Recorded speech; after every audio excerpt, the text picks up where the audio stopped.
गणेश चतुर्थी इस बार 19 सितंबर को मनाई जाएगी।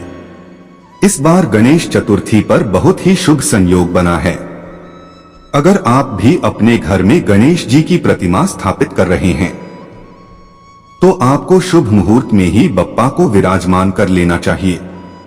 भाद्रपद माह के शुक्ल पक्ष की चतुर्दशी तिथि के दिन भगवान गणेश का जन्म हुआ था। इस बार गणेश चतुर्थी का पर्व 19 सितंबर को है। इस दिन कई लोगों के घरों में गणेश जी विराजमान किए जाएंगे। गणेश जी को विघ्नहर्ता कहा जाता है। ऐसी मान्यता है कि गणेश जी अपने भक्तों पर जब प्रसन्न होते हैं तो उनके सभी कष्ट हर लेते हैं। साथ ही इस बार गणेश चतुर्थी के दिन बहुत ही शुभ योग बन रहा है। ऐसे में आइए जानते हैं किस समय गणेश जी की प्रतिमा घर में स्थापित करना शुभ रहेगा। बता दें कि 18 सितंबर को दिन में 12:08 से चतुर्थी तिथि लग रही है। 19 सितंबर को दिन में 1:44 तक चतुर्थी तिथि रहेगी। 19 सितंबर को दिन में 10:43 से 12:15 तक लाभ चौघड़िया।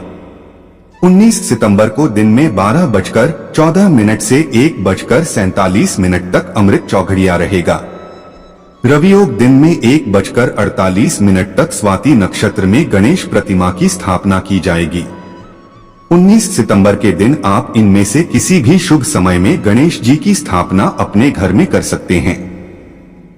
ध्यान रखें कि 19 सितंबर को चतुर्थी तिथि 1:44 तक रहेगी, तो आप इस समय तक गणपति बप्पा को अपने घर में विराजमान कर लें। इस दिन सुबह जल्दी उठकर ब्रह्मा मुहूर्त में स्नान करें। गणेश प्रतिमा की स्थापना के लिए एक चौकी लें और इस पर लाल रंग का कपड़ा बिछाएं। इसके बाद भगवान गणेश जी की पूरे विधि विधान के साथ स्थापना करें। ध्यान रखें कि गणेश जी की स्थापना करते समय गणेश जी के मंत्रों का जप जरूर करें। इसके बाद भगवान गणेश की विधि विधान के साथ पूजा शुरू करें। ध्यान रखें कि सबसे पहले गणेश जी की मूर्ति गंगाजल से पवित्र करें और इसके बाद उन्हें फूल दूर्वा आदि अर्पित करें। इसके बाद गणेश जी को मोदक का भोग लगाएं। अंत में गणेश जी की घी का दीपक जलाकर आरती करें। यद्यपि विनायक चतुर्थी उपवास हर महीने किया जाता है, लेकिन सबसे महत्वपूर्ण विनायक चतुर्थी भाद्रपद के महीने में होती है। भाद्रपद के दौरान विनायक चतुर्थी गणेश चतुर्थी के रूप में मनाई जाती है। गणेश चतुर्थी को हर साल पूरे भारत में भगवान गणेश के जन्मदिन के उपलक्ष्य में हिंदुओं द्वारा मनाया जाता है।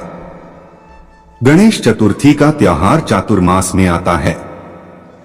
चौमासा या चातुर्मास व्रत का महत्व यहाँ पढ़े। चातुर्मास त्योहारों से भरा होता है। यह 4 महीने पूजा अर्चना की दृष्टि से बहुत महत्वपूर्ण होते हैं। इन दिनों बहुत से धार्मिक उत्सव किए जाते हैं। पूरे श्रावण मास में शिव भक्ति की जाती है। भादो के महीने में शुक्ल पक्ष चतुर्थी को गणेश चतुर्थी मनाई जाती है और विनायक चतुर्थी हर महीने मनाई जाती है। इस दिन से 10 दिनों तक गणेश पूजा की जाती है। इसका महत्व देश के महाराष्ट्र प्रांत में अधिक देखा जाता है।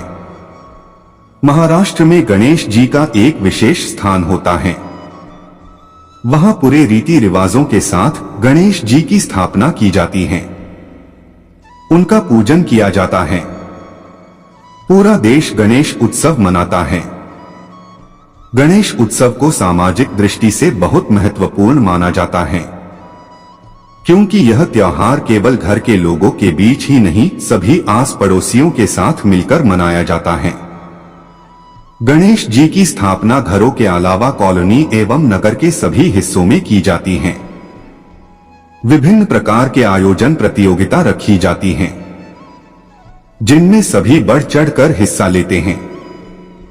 ऐसे में गणेश उत्सव के बहाने सभी में एकता आती है।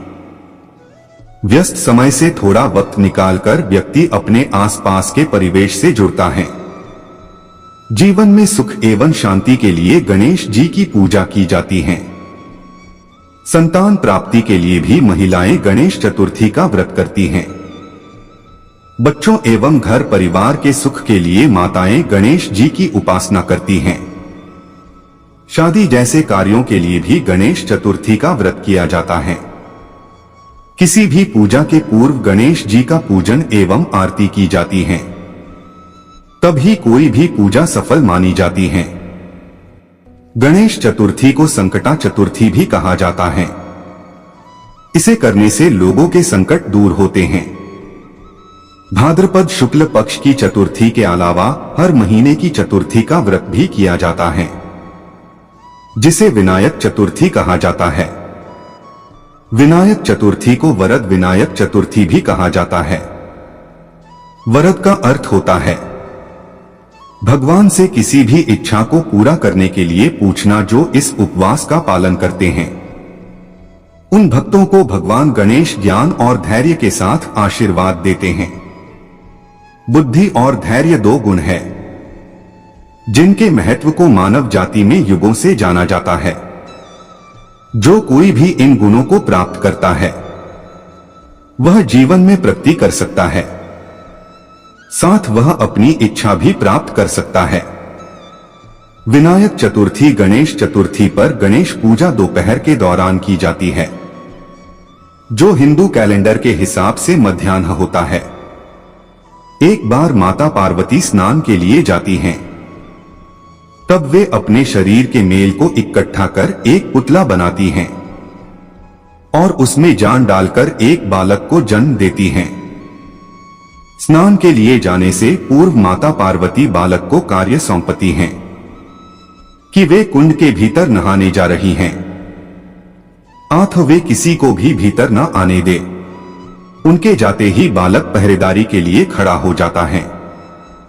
कुछ देर बाद भगवान शिव वहां आते हैं और अंदर जाने लगते हैं। तब वह बालक उन्हें रोक देता है, जिससे भगवान शिव क्रोधित हो उठते हैं और अपने त्रिशूल से बालक का सिर काट देते हैं। जैसे ही माता पार्वती कुंड से बाहर निकलती हैं, अपने पुत्र के कटे सिर को देख विलाप करने लगती हैं। क्रोधित होकर पूरे ब्रह्मांड को हिला देती हैं। सभी देवता एवं नारायण सहित ब्रह्मा जी वहां आकर माता पार्वती को समझाने का प्रयास करते हैं, पर वे एक नहीं सुनती। तब ब्रह्मा जी शिव वाहक को आदेश देते हैं कि पृथ्वी लोक में जाकर एक सबसे पहले दिखने वाले किसी भी जीव बच्चे का मस्तक काट कर लाओ, जिसकी माता उसकी तरफ पीठ करके सोई हो। नंदी खोज में निकलते हैं। तब उन्हें एक हाथी दिखाई देता है, जिसकी माता उसकी तरफ पीठ करके सोई होती हैं। नंदी उसका सिर काट कर लाते हैं और वही सिर बालक पर जोड़कर उसे पुनर्जीवित किया जाता है। इसके बाद भगवान शिव उन्हें अपने सभी गणों के स्वामी होने का आशीर्वाद देकर उनका नाम गणपति रखते हैं। अन्य सभी भगवान एवं देवता गणेश जी को अग्रणी देवता अर्थात देवताओं में श्रेष्ठ होने का आशीर्वाद देते हैं। तब से ही किसी भी पूजा के पहले भगवान गणेश की पूजा की जाती है। एक बार पूरे ब्रह्मांड में संकट छा गया।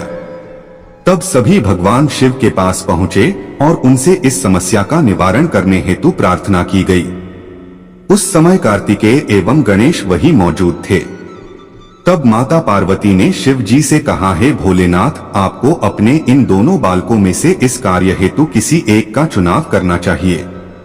तब शिव जी ने गणेश और कार्तिकेय को अपने समीप बुलाकर कहा, तुम दोनों में से जो सबसे पहले इस पूरे ब्रह्मांड का चक्कर लगाकर आएगा, मैं उसी को सृष्टि के दुख हरने का कार्य सौंपूंगा। इतना सुनते ही कार्तिकेय अपने वाहन मयूर अर्थात मोर पर सवार होकर चले गए, लेकिन गणेश जी वही बैठे रहे। थोड़ी देर बाद उठकर उन्होंने अपने माता पिता की एक परिक्रमा की और वापस अपने स्थान पर बैठ गए।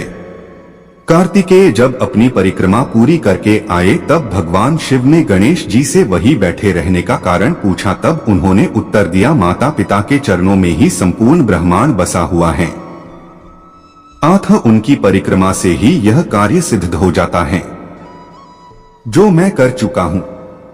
उनका यह उत्तर सुनकर शिव जी बहुत प्रसन्न हुए एवं उन्होंने गणेश जी को संकट हरने का कार्य सौंपा। इसलिए कष्टों को दूर करने के लिए घर की स्त्रियां प्रति माह चतुर्थी का व्रत करती हैं और रात्रि में चंद्र को अर्घ चढ़ाकर पूजा के बाद ही उपवास खोलती हैं।